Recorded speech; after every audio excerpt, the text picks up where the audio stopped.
Starting now. Okay, great. Welcome, everyone. Thank you so much for joining us today for our wonderful workshop. Firstly, I will introduce our two lovely workshop speakers, and then we can get started. So again, hello, everyone. I hope everyone is doing well and ready for another exciting meeting at the Future Leaders Gavel Club. My name is Claire, and it is an honor to be your club president, and I would like to officially call this meeting to order. The Future Leaders Gavel Club is a Toastmasters club open to middle and high school students, in which members are empowered to develop communication and leadership skills, resulting in greater self-confidence and personal growth. Usually, our meetings have three parts: a prepared speech section, a table topics section, and lastly, an evaluation section. But today's meeting is special because we will have a workshop hosted by two wonderful speakers. And I will go ahead and introduce them very quickly. So both of them are current MD students. And then for those of you who are coming in, I believe it automatically unmutes you, so you guys can mute yourselves upon entering. Both of our speakers today are MD PhD students at WashU School of Medicine. And what is very special about this workshop and such a great opportunity is that they have probably gone through a lot of the things that maybe you all have concerns about, whether that be high school, college, medicine, STEM research, anything you guys have questions about or are concerned about, please feel free to ask questions during the meeting. And firstly, I will like to introduce our speakers. First, we have Isabella. Isabella is from Boston, Massachusetts. Her high school was Westford Academy, and for her undergraduate, she attended Washington University in St. Louis, and she was class of 2024. Her major at WashU was neuroscience, and her doctorate is MD PhD at WashU. Her research interests are Alzheimer's disease and related diseases, neuroimmunology, and neurodegeneration, and her clinical interests are neurology and neurosurgery. Second, we have Kevin. Kevin is from Belmar, New Jersey. He went to Triton Regional High School, and his undergraduate was at the University of Pennsylvania. He was class of 2024. His major was molecular and cell biology, and his minor was chemistry. And his doctor is also MD at WashU School of Medicine. His research interests structural biology and biochemistry, immuno-oncology, cancer metabolism, protein engineering, and therapeutic development, and his clinical interest is in oncology. Okay, hope I did not go too fast through that, but both of them are incredibly accomplished and great, and I'm sure they have worked super hard to reach this level. So again, we're super excited to hear all of their insights and experiences. And before I pass it over to them, if you guys have any questions ever during the meeting, you guys can just raise your Zoom virtual hand or just type it in the chat, and I'm sure they'd be happy to answer. But also, we have a dedicated section at the end of the meeting where you guys can ask questions if any of them appear later on. So with that being said, Kevin and Isabella, whoever wants to start, I will pass it to you. Yeah, so hi, thank you for having us. I'm going to share a presentation that we've kind of prepared for this. Let me see what's going on. Can you see my screen? Yeah, okay, awesome. Okay, so we're going to keep it nice and casual today. We're basically just going to run through both of our journeys, how we decided to get here, and then feel free to stop us at any point if you have any questions, or we'll also be taking questions at the very end. So this is kind of like the walkthrough of what we're going to go through. We're going to go through our introductions, then we're going to talk about our high school journey, undergraduate, and how we've decided to pursue this doctorate program. So Claire did a great introduction at the start, but it's going to be Kevin and I talking to you today. And Kevin, feel free to jump in whenever. Yeah, but here are both of our emails. I'm assuming Claire can distribute this presentation to you all afterwards. So basically, the setup of the presentation will just be a bunch of pictures, and it'll help guide me as I speak about things very casually. Sound good? Okay. So first, I will start off by talking about what I've gone through and how I got to the place I was today. So in high school, as Claire said, I'm from a suburb of Boston, so I'm around 30, 40 minutes out. And I went to a high school called Westford Academy. Despite its name, it's actually not private. It's a public school, and it has around 500 per graduating class. So during high school, I was pretty nerdy. I'm not gonna lie. I did very I took a lot of high level classes, and I made sure to participate in a bunch of extracurricular activities. So probably a lot of you are familiar with HOSA. I think it's still a club going on right now for like future health professionals. So I was hugely involved in that. I was the vice president there. And here's actually a picture of me and my friends back in the day going to the international conference, which was really fun. It was in Orlando that year. Also, during high school, I played the flute for 3 of my 4 years there, and I was in marching band. So that was a great time. I sadly did not continue it into college, but big regret, so might pick it up later in life. I was also part of the varsity swim team. I swam for the majority of my life. I was not a huge fan of it, so I stopped pretty shortly in high school, but that's me, and here's my team when we were winning during my freshman year for states. And so during my summers during high school, I participated in a bunch of different activities, and little beknownst to me that this would kind of shape my future desires and what I wanted to do for my future. So um, I volunteered at Newton Wellesley Hospital, which is one of the big hospital systems. It's part of like the Partners healthcare system.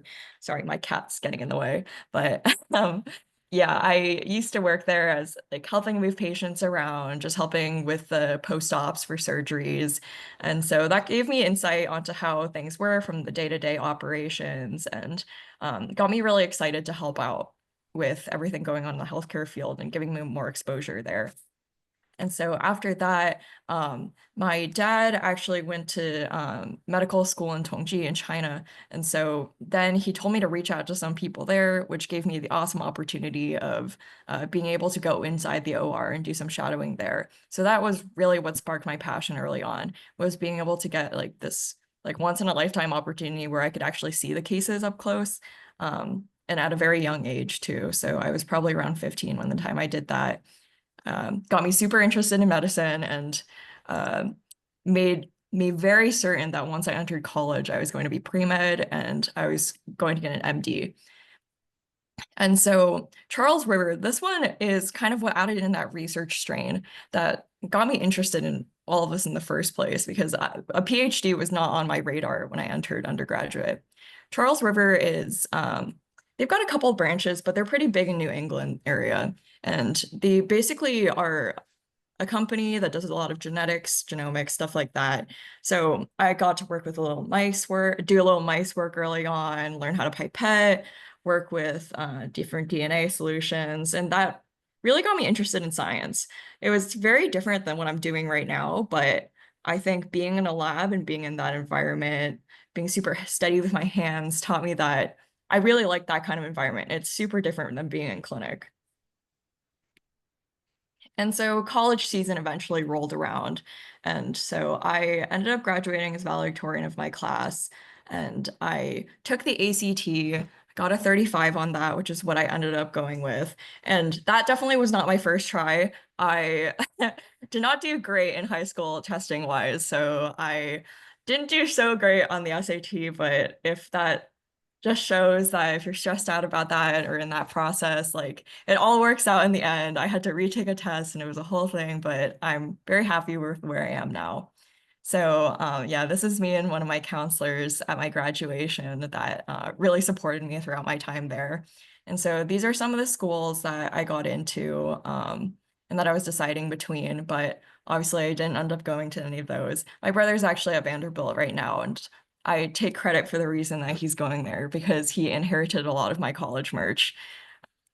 So yeah, college rolled around. And I was unfortunately a part of the 2020 COVID pandemic. So a lot of my time was spent via Zoom. And so all my classes there were taken abroad, or not abroad, but in Boston. So I was back home for my first semester of college. And so here are some of my friends and I were social distancing and hanging out. Um, but yeah, it got a lot better after things started cooling down and after my freshman year. So I participated in a bunch of different activities. I got really involved with a cultural organization. It's called the Asian American Association, and basically every college has their own derivative of it. But I wanted to reconnect with my background. I'm Chinese.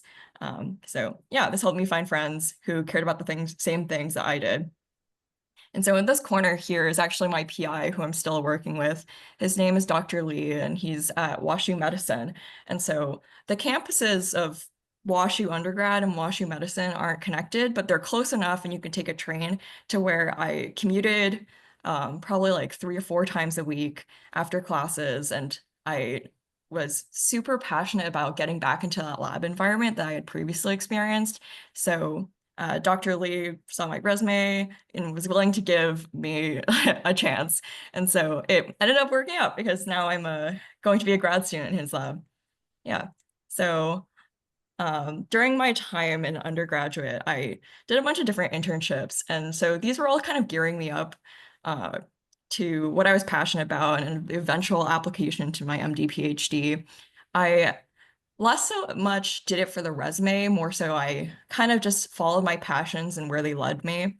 And so initially, besides lab work, I started working for a mental health organization called Provident Behavioral Services. And so they're a local organization in St. Louis that specialize in suicide prevention and mental health. So that's always been something super important to me in my life. I have had many friends who've dealt with forms of mental illness, and it's had like a major part of my life and my struggle basically. So I wanted a way to give back, especially to the local community. And so I spent a lot of time working for them and basically helping to reform their policies and how they did things around handling certain calls, what their protocol was for taking emergencies, feeding it back to different organizations, handling of resources, stuff like that. So that was a super meaningful and kind of like reinforced my desire to help people and want to work with people. And so everything else here, you can kind of see why I decided to go the route I did, which was for an MD PhD. I got really interested in this connection between medicine and research. So I spent a summer interning at MediBeacon where I developed a capsule that is basically like a quick dissolving capsule within the small intestine, but is able to resist the acidity of the stomach. So that was something that I did that was really awesome. And it gave me the added benefit of being able to apply for a patent, which is currently pending. But yeah, and all these three at the bottom are all related to one another. So when I was working, first started working in Dr. Lee's lab, I got super interested in this concept of Alzheimer's disease. And so this is basically a very common form of dementia. You see where the brain eventually develops these plaques and like tau tangles and amyloid plaques that form into the brain, and they basically cause a deterioration that's going on. And so this is when I'm super interested in studying this disease. And I've been studying it all throughout undergraduate and into my PhD now using different types of work. But rather than taking things from a big level, I like to look at things under the microscope and basically have like little parts of it illuminated. So this is a neuron here, and it's part of my experiments that I've been doing. So yeah, a little sense of what I'm been doing, what I'm gearing up to do. And then here, this picture in the middle is an awesome opportunity I got where I presented my work in Amsterdam in 2023 at the Alzheimer's Association International Conference. And that was super cool because I got to travel abroad for the first time, got to go to Europe, and got to talk to all different scientists from all different fields or all different subspecialties within the field. And it was a really great experience and just reaffirmed what I needed to going into the really long process that is the application to the MD PhD. And so then the MD PhD season rolled around. I graduated from WashU. I actually graduated in the class of 2023, so I graduated a year early. Um, and I spent my gap year doing some more research, working full time. So while I was doing this, I spent a lot of time with my boyfriend who I met during WashU, and he helped keep me grounded throughout this entire process because it is very strenuous. All of this is like, if you're deciding on going for either the route of like an MD or PhD or any of these doctorate degrees, essentially, you have to be ready to face a lot of stress and a lot of extracurricular activities throughout the next 5 years or so. Yeah, but I ended up taking the MCAT. I got a 522 on there, so that set me in a really good position to apply for the rest of to apply to the schools I wanted to. And so here are some schools that I got into. And I was really grateful for this opportunity. I actually ended up not revisiting any of them because I was so set on my first choice decision, which this sounds like a huge promo, but I really like it here. So I ended up returning back to my home during undergraduate, which was at WashU. So here I am back at WashU Medicine, and now we don't have to play this video, but it was a little bit of my research that I was doing. So it's just basically like a cell moving around. You can see the individual vesicles kind of zooming through and then being tracked with a cool little red tracker that I have going on. But this rest of the slide is showing off like what I'm thinking of doing right now, where my career is going to take me. And so as with most parts of the decision-making process throughout my life, I'm a little bit uncertain still. And I think when I know, I'll know. But I'm not entirely sure what I want to do as a specialty yet, what kind of doctor I want to be.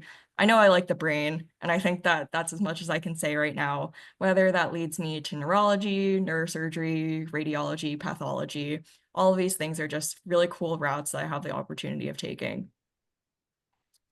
And yeah, so here's another picture of me and some people I care about. So this is me and my family, my boyfriend right here during my white coat ceremony. And here's our cohort at the MD PhD. It's me and Kevin on the side. So I'll pass it over to Kevin. Alrighty. Okay, so my journey's a little bit different, but I want to tell you a little bit about my story. In terms of so to start off about my story in medicine, kind of to learn a little bit about my background. So I come from a first gen family, and growing up, my mom had metastatic breast cancer. And it was a stage 4 breast cancer. And because my parents didn't speak a lot of English, I was often in the hospital a lot, kind of translating on their behalf. So growing up, there was medicine that was happening in my environment. So through that, I've gotten an opportunity to go with my mom to the hospital and kind of like learn Sorry. about those. Oh, you're all good. Learn about those experiences. And because it was such a long period in my life, it kind of like was a lot of my childhood. So unfortunately, my mom passed away right in like the end of my middle school years, beginning of high school. And so for me at that point, I kind of knew I wanted to go into medicine to continue studying cancer eventually in the future. So going on to the next slide, gives you a little bit more detail into my high school. So I went to Trenton Regional High School. I'm originally from South Jersey, so this is in a small town um, nearby my where I'm originally grew up. And so where I grew up, there wasn't as many medical opportunities in my high school. A lot of things that I was involved in was in political science. So I was class president of my class, student council vice president, and so a lot of things I did were on much more of like the poli sci science side of things. I've also worked at our local municipality and things like that. So a little bit less science tailored. But one of the things I was really involved in throughout my high school experience was around McDonald House in Southern New Jersey. It's basically a place where children can stay while they're seeking treatment in the nearby Philadelphia hospitals and also the South Jersey hospitals. And so throughout my time outside of high school, I also worked for this organization on their teen advisory council, where we basically organized a bunch of events. In our major fundraising event, where we raised like around $28,000 for the house, and also to support the children that are seeking treatment in the nearby areas. So in that top right is kind of like a picture of the things that we do. Um, and that's like the team that we ran. So I was on the executive council for 3 years, kind of helping guide that. So it's like a student-run council with like 3 dozen different high schools throughout the New Jersey area. And so that's really fun. But also in high school, I ran a lot of the pep rallies, a lot of school spirit stuff. I also was I was in theater, so I did a lot of acting. And I also did run track. So partly an athlete. Was I good at it? Not really, but those are some of the things that I was kind of involved in throughout my high school time. So here we don't see a lot of medicine and science because that wasn't something that was in where I grew up in terms of like research and things like that. But I kind of lived like a high school experience type life. And so I graduated valedictorian of my class as well. And from there, I entered into applying for colleges. So the next slide would kind of give a little bit of a glimpse into what that was like for me. I mean, I applied to a bunch of different colleges, kind of like trying to see. So I'm also the first in my family to go to college. So that was like another crazy experience. But I applied very broadly to schools, both within like the local state. So Rutgers, which I got into, and Rowan, and TCNJ. And then also a bunch of reach schools, which at the time, I was like, there's no way that this would happen. I'm not a great test taker, so things are a little rough around the edges there. But ultimately, what I ended up with, I had like offers from Rutgers to go do their pharmacy program, which was like a 6 year program. Um, but at the end of the day, I did get offers from like Princeton, Brown, and Penn, where I ultimately ended up choosing Penn. For one, it's proximately close to where I grew up. I live 15 minutes away from Philly. So it allowed me to go to a great school with a great hospital system where I can actually participate in medicine and science, but also still be close enough to family where, because at that point it was just my dad and my little brother, so it'd be close enough for me to kind of also take care of them back at home. So ultimately I ended up choosing Penn. So the next slide, I think shows, yeah, some of my experiences at Penn. So I went to University of Pennsylvania as a first year student. Penn has a great first gen low income community, and they actually have a whole department that supports like students like that in their transition into college, and the different challenges that may come with this identity. So I was really grateful for Penn for that. I also, because I was in the class of 2020, I came in during Zoom University basically for the first 2 years, which was very delightful when I was taking those classes in my bedroom. Um, but it was really cool once I was able to step on campus and really embrace the city lifestyle. Some other things I was involved in was at CHOP. So I talked a little bit about my previous experiences at the Ronald McDonald House, where I kind of helped in the South Jersey end of things. But because of how close we were to Philly, a lot of the children that were staying at the Ronald McDonald House were seeking treatment at CHOP, which is a Children's Hospital Philadelphia. So that was a very easy link for me to kind of get involved there. So a lot of my experiences were in Emeritus. hospitality and also the oncology floor at the Children's Hospital of Philadelphia. So that was kind of a little bit more of my medical background. Um, and one of the cool things about Penn was I was able to meet cool people like Kathy Carrico, who was basically ended COVID with the mRNA vaccine technology with also Drew Weissman. So that was also a great opportunity. I was able to get to meet her before they actually gave her the Nobel Prize. So that's super cool. So you're probably up to this point, you're wondering like, where is the research? Where did that kind of kick in? So the next slide kind of tells you a little bit more about when I started doing research. So when I got into Penn, I feel like I started research pretty late, but that's just to say you can start research at any time. I started research when I got to Penn. That was like the first time there was like an actual research opportunity that I can kind of get involved with. And they just started a program that year called Penn FIRBS, which is the first exposure to research in biological sciences. It was a program, a fellowship program, and now it's currently actually funded by Merck. But it was a program now that started 4 years ago when I started basically to help students that never had experience in research, didn't have the same opportunities, kind of get started in the field and kind of help transition students into learning about how to read a paper, what to do when you get into the lab, how to start pipetting, and, like setting up the basic foundations of research. So my first year was really kind of learning and kind of crafting what the art of research kind of looks like. And work they paired us with different research labs across the university. So I ended up joining Dr. Ronan Marmosing's lab in the top right. Basically, this lab is a structural biology, biochemistry lab that studies a bunch of different projects. We have projects ranging from histone deposition and studying that process to MAPK signaling pathways. But my project specifically worked on lipid metabolism and looking at um, how these proliferation mechanisms are important in cancer. So one of the structures I studied is like in the center bottom there, which is ACLY. I feel like this is like I could go on and talk about science forever, but I studied the shape of these proteins and how they kind of interact. And with this lab, it taught me a lot about how we can kind of modify and form different small molecule inhibitors and drugs that can target different proteins into cancers. So that's kind of like setting up the foundation for some of my research interests moving forward. In the top middle was my first poster presentation at Penn. This was my sophomore year of college. So it was like a quick turnover from starting research my first year to presenting my first poster with all the data there that I kind of like was able to do on my own, which is really crazy now that I think about it. But it was a really cool experience. And by the time I was a senior, I was presenting at national conferences. So um, in the picture on the right, I was presenting at the American Society for Biochemistry, ASBMB, where when I walked into the room, it was a very niche conference on CoA and CoA derivatives. It turns out I was the only undergraduate there. The rest were like PIs. So that was kind of a crazy experience being able to present my poster. And this was a second project that I took on after my first project.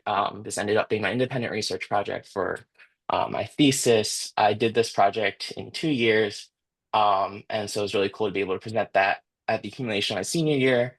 And right below that, I was presenting a talk to a bunch of the graduate students in the biochemistry department.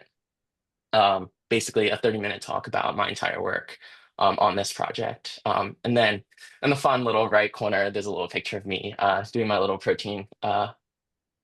uh, protein purification affinity column. So a little bit of me in the lab, a little bit of me with the microscope, but kind of a glimpse into what research kind of looked like. So all of this kind of happened in a span of 4 years. So started research a little bit on the later end, but it's still really cool to be able to do all of that. And for me, like that kind of helped kind of develop my love for research. I know walking into college, I was like, oh, I'm going to be MD only based on my background. But getting this experience and then realizing that I wouldn't want to go into medicine without also having the research foundation part of it and coming up with new discoveries was kind of like, oh, I think I should do an MD PhD instead. Like I wouldn't want to get to a point with a patient where it's like, I don't really have many options for you. Um, but being on the end where I could actually actively look for things was why I ended up choosing this pathway. Um, but life in college wasn't just research and classes. The next slide kind of gives you a little glimpse of some of the things I was involved in when I was at university. I was able to get a bunch of really cool opportunities. Like I went to Thailand to study traditional Chinese medicine for a few weeks.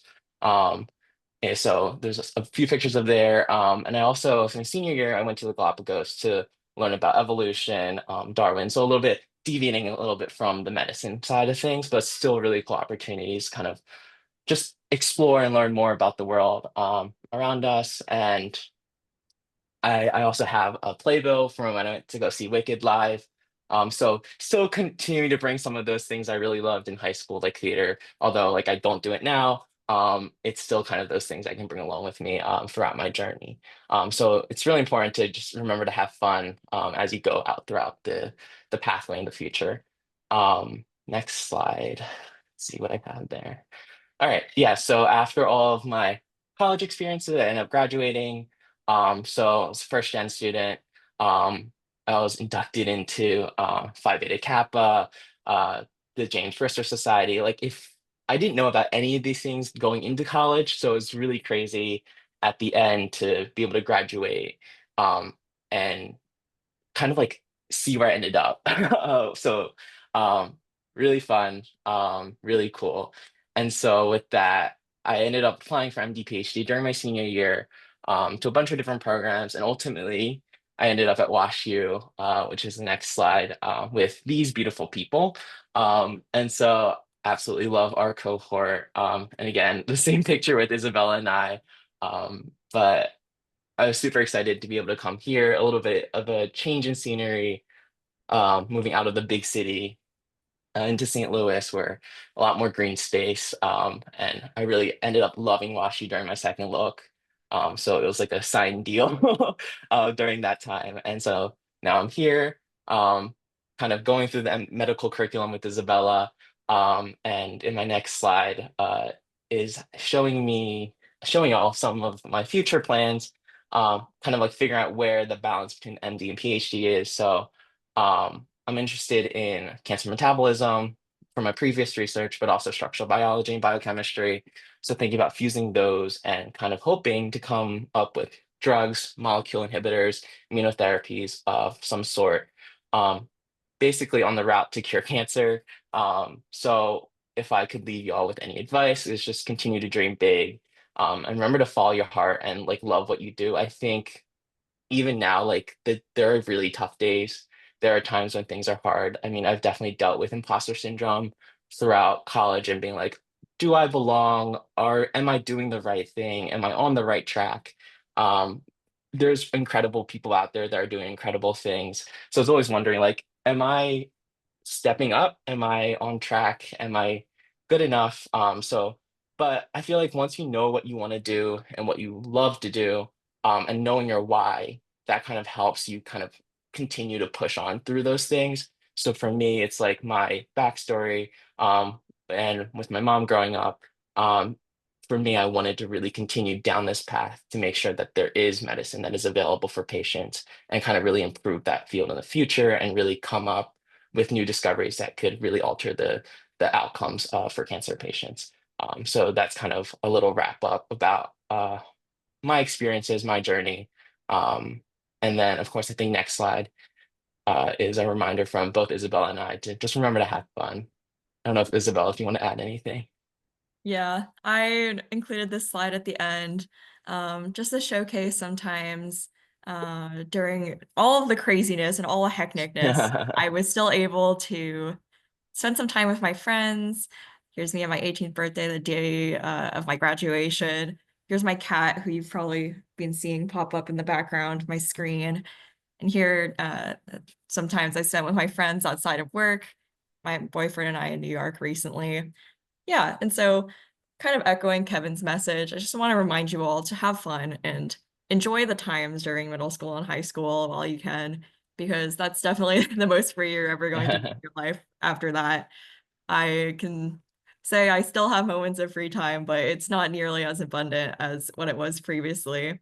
Yeah, but I've been having a blast kind of figuring out what I'm doing. And if you pick something you really like to do for the rest of your life, I mean, we're still pretty early on in our journey. Hmm. I can say that my day-to-day is still super fun and I'm learning so much.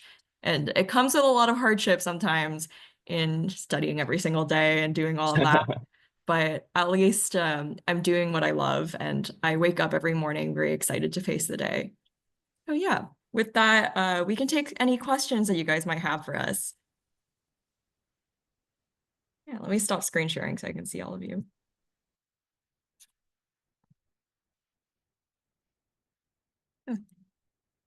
Yeah, thank you so much, Isabella and Kevin. You guys were amazing. Thank you so much for the presentation, all your guys' detailed advice. I have learned a lot from you both and all that you guys have done.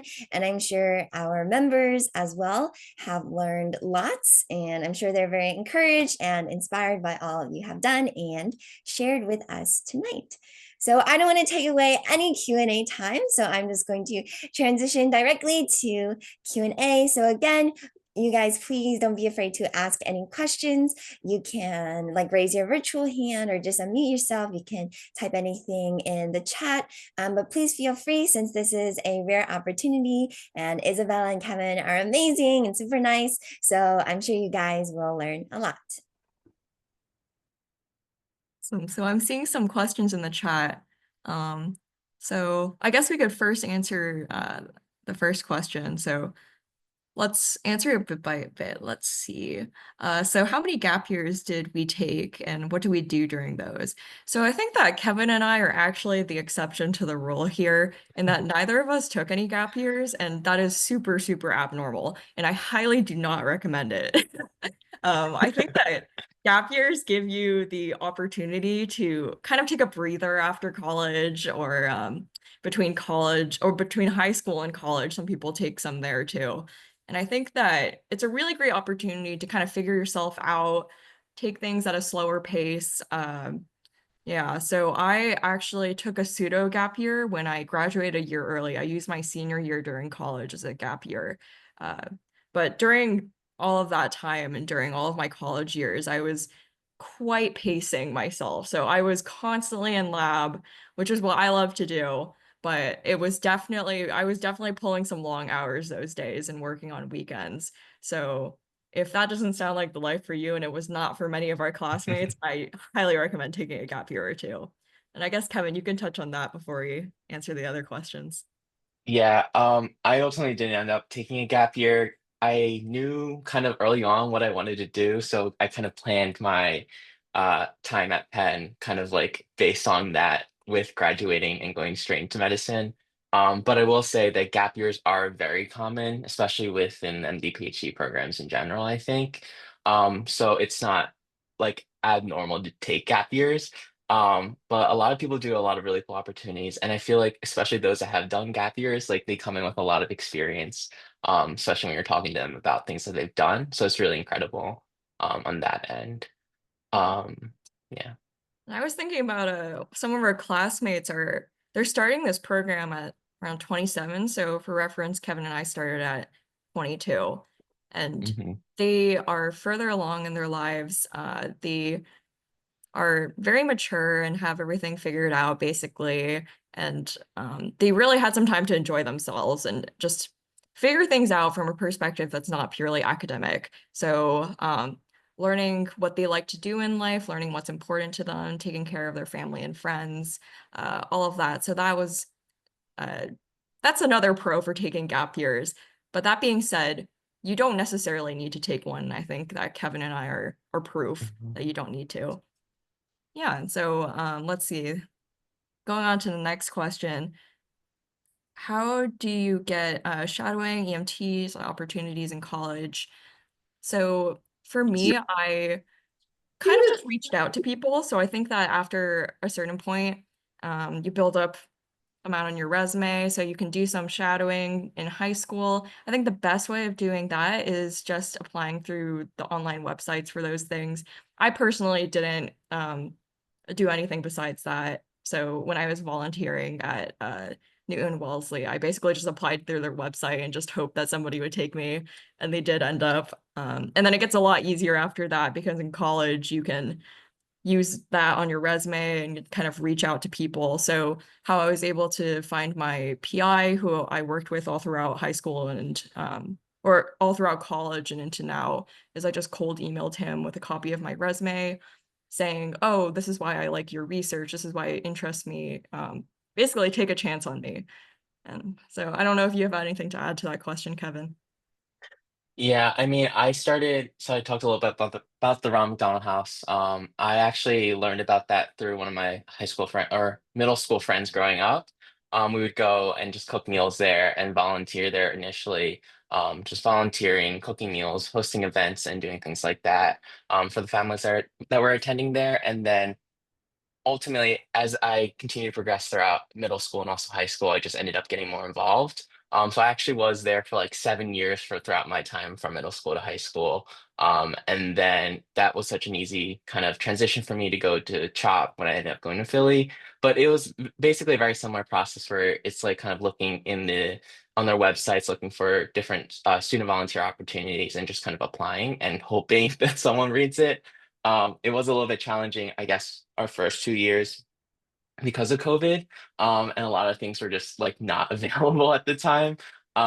So I didn't really get a lot of those shadowing opportunities until a little bit later during my college experience. But I also luckily had a bunch earlier on, just working at the Ramadan house. So that kind of helped balance that a little bit.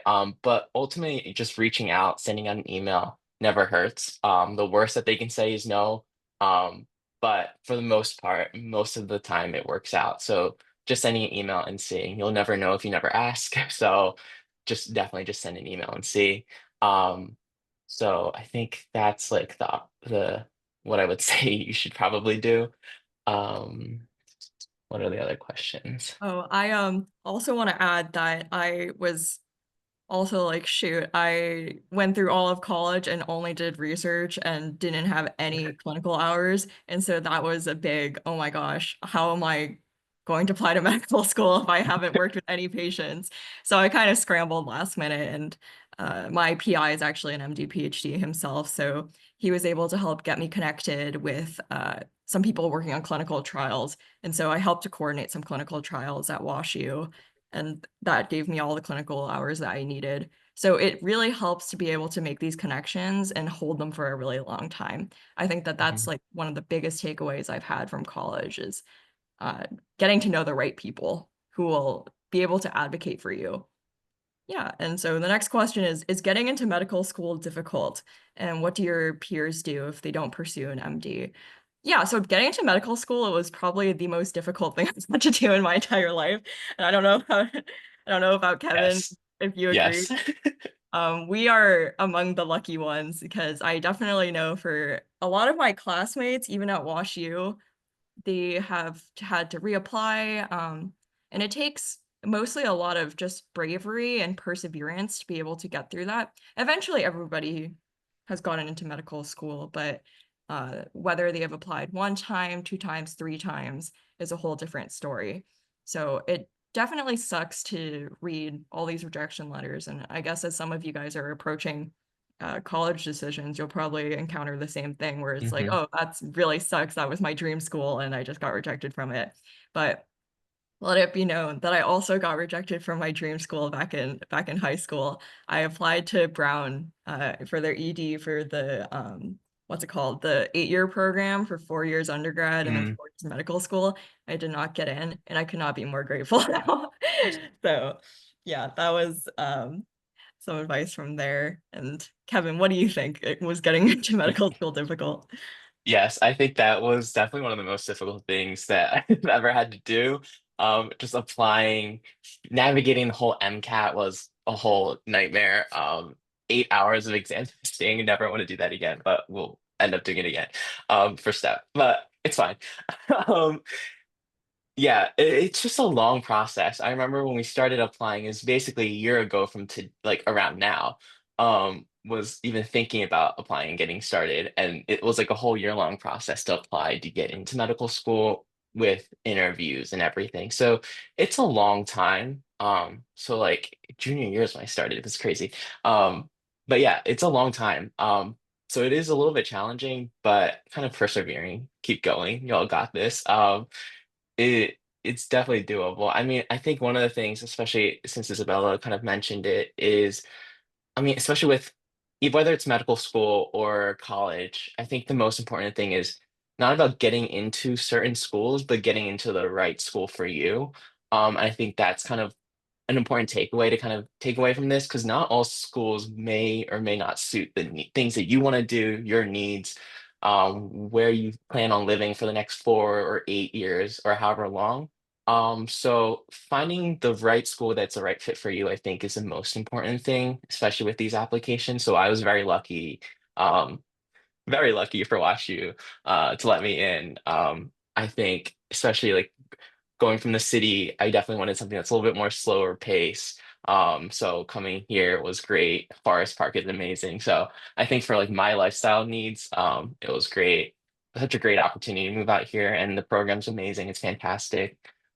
So it definitely was like a good fit for me, especially when I was touring different other schools that I was considering. Um, so I was just like, WashU just felt the most right for me at home. So I think for me, like fit was also the most important thing. Right. And so I think we can tackle a couple of these questions at the same time. So Mhm. basically, we can explain better of what an MD PhD program is and why it's super niche, like what makes it different from an MD program, basically. So the difference between an MD PhD program and an MD program for me is that it opens more doors. So after I graduate from this program, which is 8 years, so it's double length of time of medical school, but you get 2 doctorates out of it. And for me, that was really important because it meant that I could go into industry, I could see patients directly and land into a better specialty. So if I wanted to go for a really competitive specialty, such as like neurosurgery or plastics, this is like a huge boost over my competition. But it also means that if one day I decide, oh, I actually don't want to see patients at all, I just want to run my own lab, it puts me at a better position where I'm ahead of my competition in order to get grant funding and be able to compete in that field. But it also puts me at a position where I can land a job easier if I want to in industry. So if I want to transition to pharmaceuticals or a startup or something like that, I'm a very attractive candidate. And so, and I guess, Kevin, do you want to touch on, uh, I guess, like how difficult it was to get into an MD PhD program, the difficulty wise compared to an MD program, and then I guess the difference Yeah. in the program itself. Yeah, so for ND PhD programs, basically it's like you have to get into two programs. You have to get in on the MD side and also the PhD side. And some schools, it's like a combined committee where they decide for both ends. But I think for most schools, you have to like hit both ends of getting in on the MD, getting in on the PhD, and then together that like lets you into the MD PhD program. And for certain schools that are funded by the NIH, it's often much a lot more strict in terms of like the certain uh they're kind of straining for students. So it's like kind of a dual kind of acceptance that you kind of have to get through. Um so yeah, it's a little bit more challenging on that end. But compared to curriculum, when we're looking at curriculum for an MD PhD student versus an MD student, what it kind of looks like. So traditionally, your MD student will do your preclinical years where you're mostly in the classroom studying.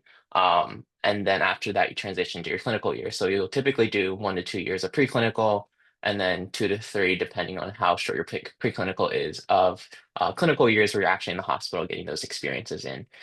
For Isabella and I, we're in an MD PhD program, which basically means we do our preclinical years first, and then we do our PhD in the middle, and complete that and end up getting our doctorate for our PhD. Although I don't think we get into the very, very end, but we basically complete our doctorate for our PhD, and then we go back into clinicals afterwards.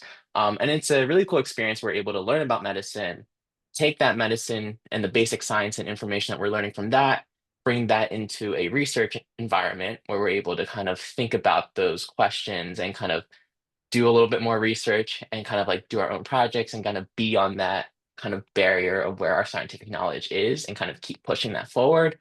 And then ultimately, when we're done with that, be able to go back into the hospital, get those clinical experiences, with the goal eventually to be able to work in both medicine and science, like Isabella mentioned. So for me, it's very similar where it's like, did biochem, so industry is an opportunity, academic medicine's an opportunity, clinical practice are opportunities.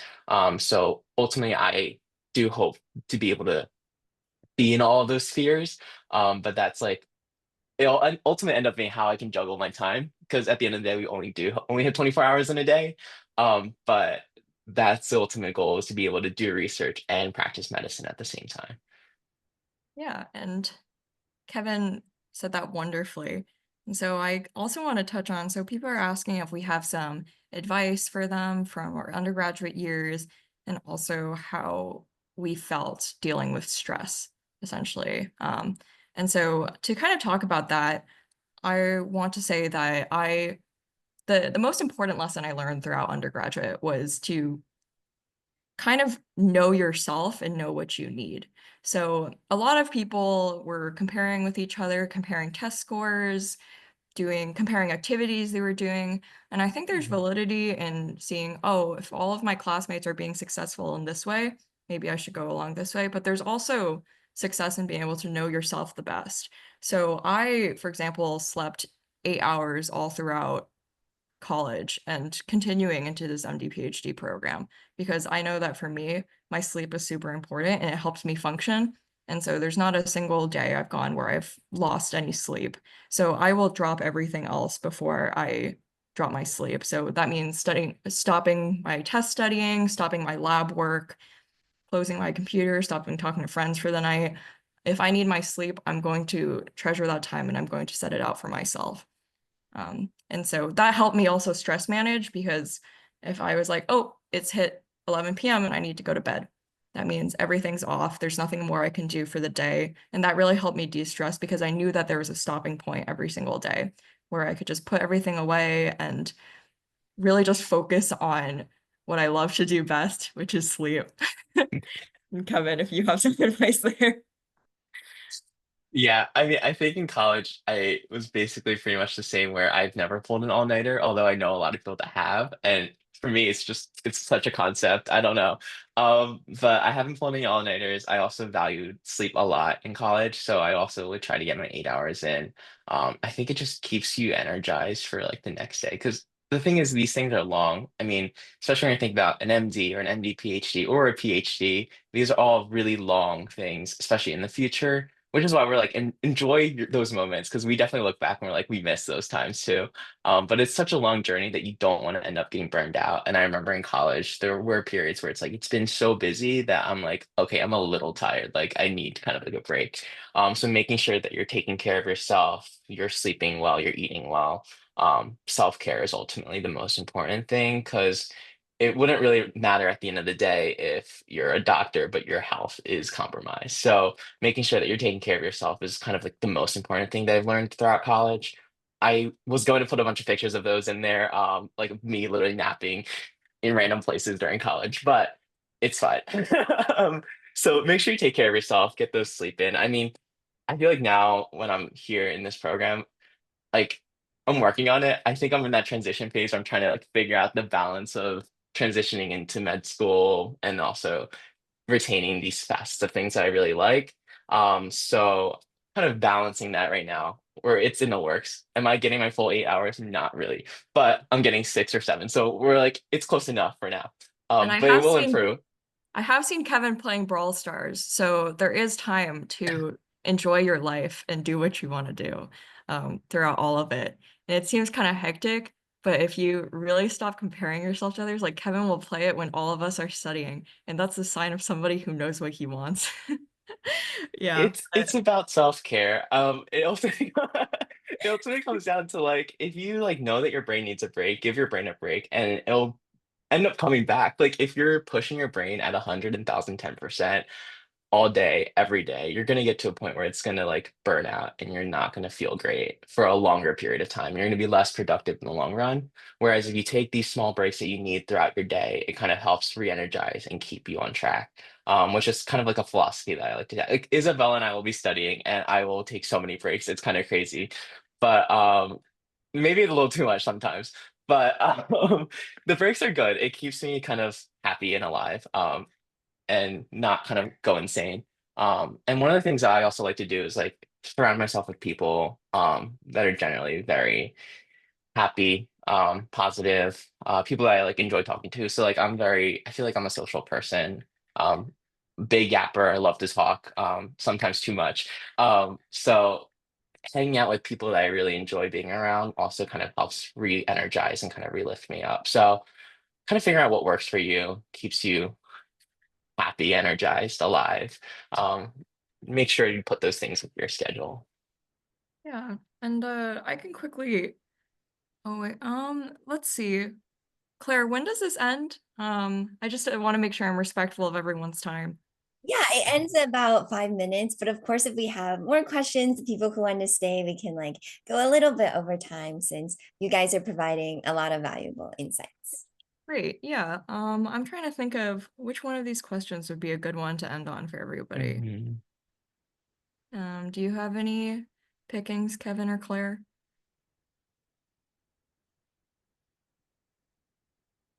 Mm. Yeah, I can definitely ask you guys a question. So the question is, what do you think is like the most important skill or mindset to have for students who are like in high school or going to college and are interested in like science? Kevin, do you want to go first for this one? Yeah, I need a minute to process. Um, Advice for students that are interested in going to science, right? Yes. Okay. Um, I mean, it's never too late to start. I feel like that's kind of like a little bit about my journey. Like, it happened and it happened and it was great. But it's never too late to go into science. It's never too late to join science. Whether you end up doing your entire college not involved in science and end up going to medicine. And when you think about science and medicine, it's also not just being in a lab and doing the research and pumping out data. And being in medicine too as well. There are so many different parts of medicine and science that are very crucial that I feel like sometimes are overlooked. Things like scientific communication. How are we getting our science across to people? And if people are understanding what we're saying, if people are understanding medicine and procedures and treatments, um, how does health look like in the context of our society? So there are multiple different facets of medicine and science. So I feel like one of the easy misconceptions is like medicine is science. I have to be in a lab. I have to do research. Um, but it really isn't that. There are also so many different components. So it's okay if you want to do something that's not scientific. I mean, I know a lot of people that like did research and they absolutely hate it. They don't enjoy doing that. And it's not for everyone, and that's okay. And I think that's an important reminder to also put out there that like if because we're both scientists, we love what we do, but that may not be for everyone. And I know a lot of people that don't, and they're like discouraged from wanting to go into medicine or something. But don't be. I mean, you can take a public health path in medicine if that's what's interesting to you. Um, Policy is a whole another avenue that like I feel like I would not be competent enough for, but there are people out there that are. And those are all also really important facets of medicine and science, especially now in our political climate. It would be really nice to have a lot of people that could advocate on that side of things. So that's one of my things I would give advice for medicine science is don't kind of box yourself into what you think medicine science is and just be open to what you enjoy. Yeah. And I also want to add like another perspective of like oftentimes I'll get the question of why would you spend 8 years in this program? Is it worth it? And I think that a huge benefit of these programs is that you get free medical school and they pay you to be here. So it's essentially like a full tuition scholarship where you get paid as a graduate student for all 8 years that you're here. So this has been really nice, especially in St. Louis, because it means that while some of my classmates have to rely on their parents for money still, um, we are able to fully just be on our own, be independent, and not have to be in any debt for medical school, which is huge because it's probably around 80K to 100K a year. Clarify if I'm wrong, Kevin, but it's something Yeah. crazy like that. Yeah. And so Yeah. I think there's obviously an actual financial element of Mhm. many families need to take out loans to be able to send their kids to these schools. And so we didn't have to go through that because when you're applying to these programs, it's a lot more work to apply to these programs than it is just medical school. But once you get in, there's no burden anymore financially, really. Yeah, Yeah. and I think one of the important things that my mentors have told me when I was applying, because I was at a point where it's like, this is a long time in my life to be in school. And so one of the things that I was told that like really reset the perspective for me is that in 8 years, time is still gonna pass. It's still gonna happen. It doesn't really stop. So would you want to have your MD PhD in 8 years or not? And like the truth is, yeah, I would like to have it. So it doesn't really matter, I think, in the end of the day, in the long run. Like, it's like time will keep going, which is why it's really important. Kind of like we're just going to re-echo this over and over again, is just to really enjoy what you're doing, live in the moment, because it's just going to keep going. And so if you want to have a child and get married or do whatever, like just because you're going to medicine, just because you're going to research doesn't mean you have to put those things on the back burner or wait or whatever. Life just keeps going. So I think that really reset the perspective for me at least, where it's like, oh, it's another 8 years of me being in school, but it's like, oh, but I'm just doing what I love. Time doesn't really stop, it just keeps going. And then in 8 years, I'll have an MD PhD and I'll be super great. Yeah. Yeah. I think that a good like concluding point would just be to kind of, you don't have to have it all figured out by now. Like Mhm. Kevin and I both touched on the fact that it took us a really long time to kind of, we had inklings of what we liked, but there was Mhm. also missteps that we took, missteps, but they clarified, oh, I don't like this opportunity as much. I don't like doing this as much. Maybe I shouldn't do my future pursuing this. And oh, I really like doing research, or oh, I really like, I don't know, something that has to do with law. And eventually you'll figure it out. And for us, I figured it out pretty late that I wanted to do an MD PhD too. When I was actually applying for the programs, I was still really torn on an MD or an MD PhD. And so I ended up going the route I did, but it took me a really long time to make that decision fully. And it was with a lot of great mentorship and a lot of great friends that heard me out throughout the way that I was able to make the decision I did. And I'm extremely grateful I picked this route. So yeah, I think that's a decent point to leave off on. Mhm. Yeah. Yeah, thank you so much, both. You both were amazing. I just want to ask one last question to kind of recap it for everyone. So, looking back, what would be your like one piece of advice for high schoolers? I think for me, it was just helpful to take it one day at a time because when you've only been alive for what, like 16 years, all you have to base off of is like one bad day in 16 years is a lot bigger deal than one bad day in like 80 years, right? So that one small thing is going to seem a lot bigger to you when it's happening in the moment and when you're younger and have less life experience. But as it goes on, like I cannot emphasize this enough, like life will get better and it'll get better over time and you will have like you will do things that make you way happier and replace those memories that might be like, oh, why did I do that? Or like, oh, that was not a great decision. But yeah, that would be my advice. Yeah, I mean, very similar. I mean, I feel like I've just said this a bunch. I feel like I'm on repeat, but just enjoy the moment. It really is just like so, so great. I mean, I know people are like, I hated high school or I hated whatever. I loved high school and I loved college. I mean, were there parts that like were rough? Yes. But I ultimately ended up really loving all of those experiences. I think the pros outweighed the cons. And like when I look back on it, it's like, wow, like I would definitely go back and just experience those things again, if I could, which would be cool, but we can't. But so really just enjoy those moments that you're in. Um, Making sure you're having fun, stay connected with your friends and people, your support systems, all really important. And then yeah, like don't get bogged down by things. I mean, kind of echoing what Isabella was talking about, like I also had a really good mentor that has told me before that like at the in the long run, a lot of these things won't really impact you. So like say you're having a bad day about something, didn't do great on an assignment or something, in 5 years down the line, will this be something that is negatively going to be held against you? And if it isn't, don't spend more than 5 minutes being upset about it. And so I think that was a really good framework for me, especially in high school, where it's like, I'll take those 5 minutes to kind of validate my own feelings, let that out, be upset or whatever, and then move on to the next thing because there are always things that are available and different opportunities. It just doesn't end just because something doesn't go right. So don't get yourself bogged down. Keep pushing for the future, dream big. Yeah, yay. Yeah, I'm dropping my email in the chat in case anyone wants it. I If can you have also any add mine. questions, yeah, definitely feel free to reach out. Kevin and I are open to talk.